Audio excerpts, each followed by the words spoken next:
ค่ะเมื่อเร็วค่ะมาอยู่ตีตั้งเมื่อวานพี่น้องลอยขณะตีน้องเขาว่าเขาอยู่วันปุ่นในเขาเนาะเขาเดี๋ยวเมื่อถามหาว่าเขาอยู่เฮือนไรในคณะอันนั้นคณะหมู่บ้านเขาตีไม่ปุ่นนะ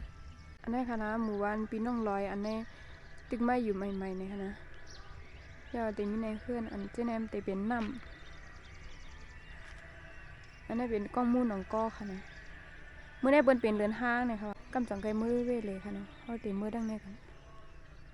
น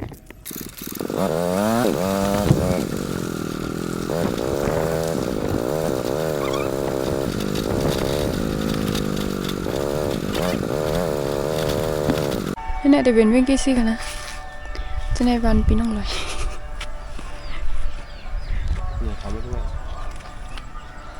เอาค่ะก็ไม่เขาเด็กก็ถามหาน้องเขาเนาะเขาเดี๋ยวดีวิดีโอดีเขาถ่ายเนี่ยก็เขาเด็กก็ถามว่าเพื่อนเขาอยู่ไหนน้องค่ะน้องก็ในเพื่อนของนี่น้องก็ในมีปอกปูอยู่ใจป้องไหนฮะเขาว่าเขาอยู่ป้องไหนอ่ะอันเขาเมื่อคลายแปลงเนาะหมูบอกเป็นตั้งนั้นฮะดอกบุ้มต้องนางอ่ะกล่อมปอต้องอย่างปอต้องฮะเขาว่าเขามีกล้วยว่ะเขาว่าเขามีกล้วยเขามีอู่อ่ะในก็มันมีอู่มีแม่ก็เพื่อนได้ฮะเห็น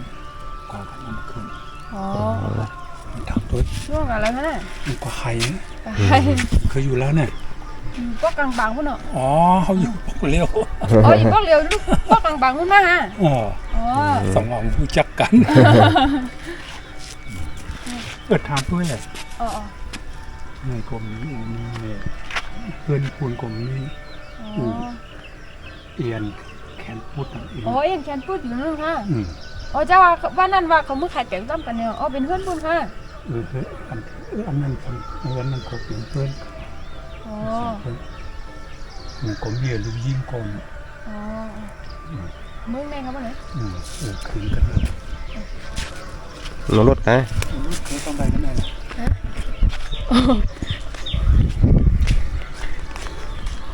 ลุงเขาว่ามันมีดังปุ่นเลยค่ะเขากัดด้วยเพื่อนปุ่นแต่ว่าเพื่อนอันแขนปุ่นเลยค่ะอันดีกับกินจ้างเนี่ยก็แขนปุ่นนะนะคะถ้าตั้งหลังคันเป็นจงหันหัวเป็นวิงกี้ซีปอกวันกลางเนี่ยซูนค่ะขอบคุณ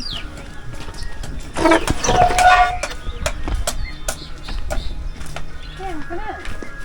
จักแก่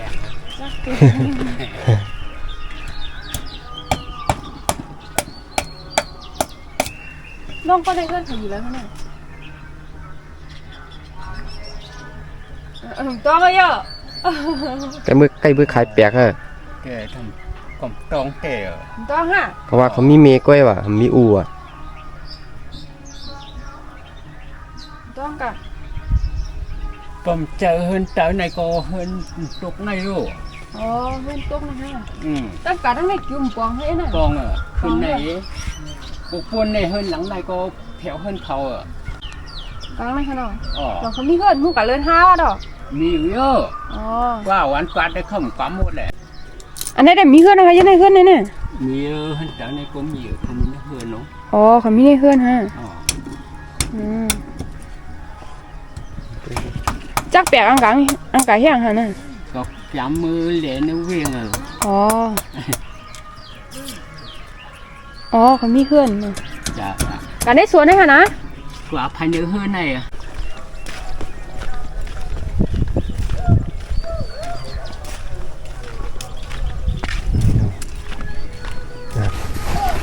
อันได้ในเขานะขึ้นน้องเขาจำไตบ่โหงหมดเลย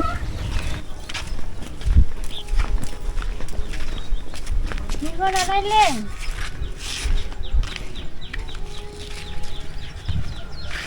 อยู่ที่ย่อ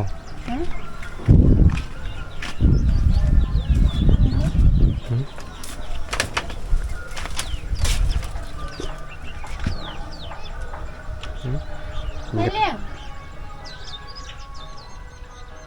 อยู่ที่ย่อ ไอ้เลี้ยงเลี้ยงอ๋อวางแล้วล่ะ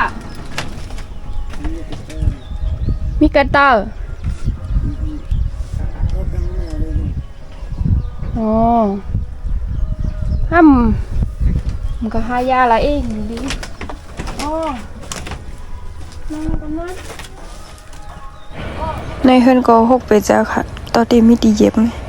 เก่งก็ขาคือเนอะพี่นั่งสุน่ะน้องเขาน่าจะมีน้องสองก้อนแล้วก็แม่ก้องนี่ค่ะนะ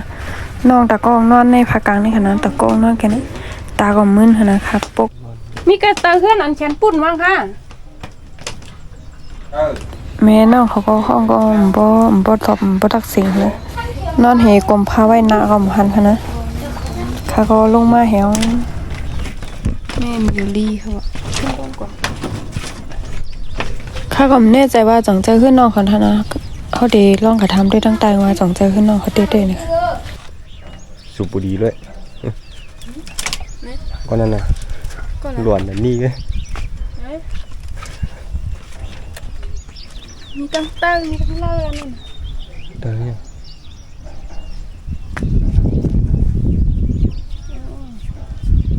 โอ้คนก็เหมือนอันนี้ก็จะเป็นเพื่อน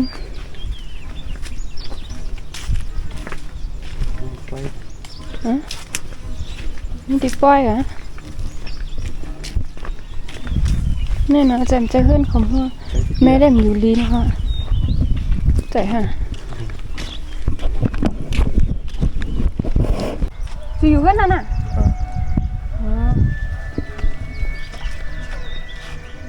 อันนี้จ่องใจเพื่อนน้องเขาก็เนี่ยของเจ้าก็เนี่ย เจ้า อ๋อเนี่ยเพื่อนเขา